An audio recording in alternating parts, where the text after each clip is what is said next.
चरित मानस राम चरित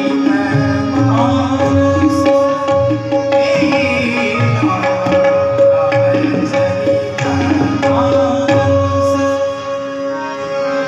बोलिए रामचरितमानस भगवान की जय। श्री सद्गुरुदेव भगवान की जय।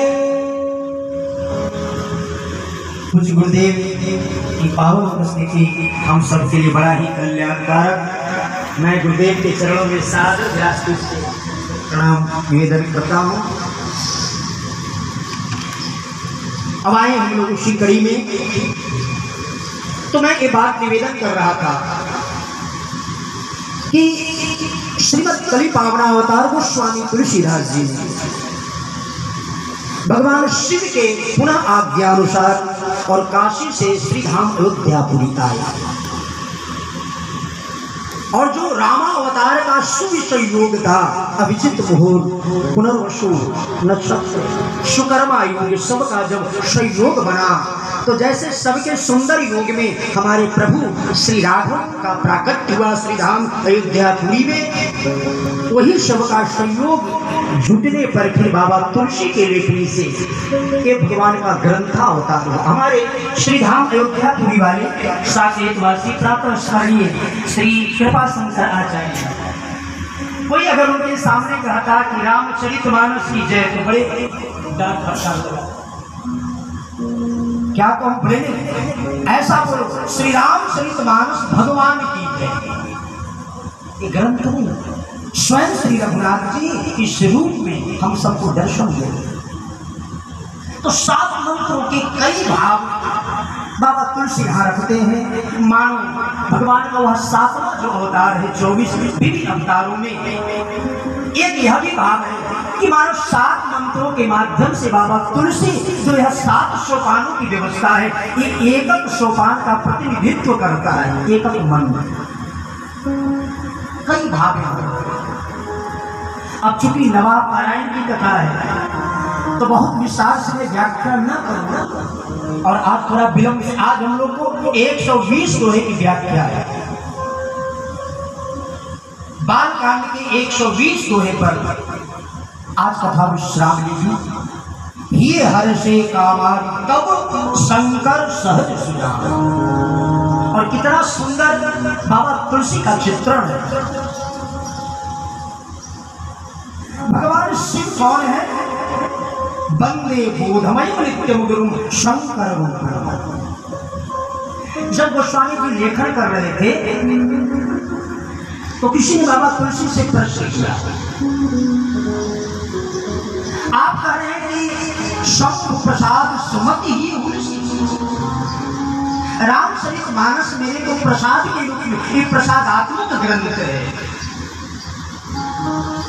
तो जिन गुरुजनों के माध्यम से यह दिव्य ग्रंथ की प्राप्ति हुई, आपने तो मंगलाचरण में प्रथम वाणी विनायक की वंदना करी है। हाँ, गुरुदेव को आपने मध्य में रखा है। वंदे बोधमय नित्यम गुरु शंकर रूप। क्या स्वामी जी का भाव है? बाबा तुलसी कहते हैं कि देखो भाई, कोई विशिष्ट महापुरुष का जब आगमन होता है, मंच की व्यवस्था है, तो उस मंच पर जो हमारे विशिष्ट महापुरुष होते हैं उनका आसन हम लोग बीच में रखते हैं और अगल बगल और जो महानुभाव उनकी उपस्थिति होती है। बाबा तुलसी मानो कहते हैं कि यह जो मानस मंच है, इस मंच पर हमारे विशिष्ट अतिथि के रूप में हमारे गुरुदेव हैं और उसी व्यवस्था में मैंने व्यवस्थित करके इनको विराजमान किया। प्रथम मैंने वाणी विनायक को रखा, फिर भवानी शंकर, माता भगवती पार्वती और देवादिदेव महादेव, और फिर बीच में मैंने वंदे बोधमय नित्यम गुरु शंकर रूपम। मैंने अच्छा, गुरु का स्थान मध्य में ही होता है। जीवात्मा और परमात्मा के मध्य में ही तो कोई महात्मा होते हैं, गुरु यही तो करते हैं। जीवात्मा की व्यथा को परमात्मा तक और परमात्मा की कथा तक को जीवात्मा तक ये पहुंचाने का जो कार्य है ये महात्मा सदगुरु ही करते हैं। तो मध्य में ही का कार्य, ये गुरुजनों का यही तो कार्य है। राही न सही मंजिल की तरफ, तो साहब राही न सही मंजिल की तरफ, तो राही की तरफ ही मंजिल कर दो। ये गुरुजन ही तो सदगुरु कभी अतीत नहीं होते। सदगुरु को अतीत, सदगुरु का दर्शन सदा वर्तमान में होना चाहिए। सदगुरु अतीत नहीं वर्तमान में। एक गुरुदेव ऐसा नहीं, वो सतत है। इसलिए कहते हैं गोस्वामी जी, वंदे बोधमय नित्यम, वो नित्य है, ये नहीं अब भी है। समाश्रित जो जीव भक्त होते हैं उनके भावना के अनुसार पग पग पर गुरुदेव की कृपा की अनुभूतियां होते रहती हैं।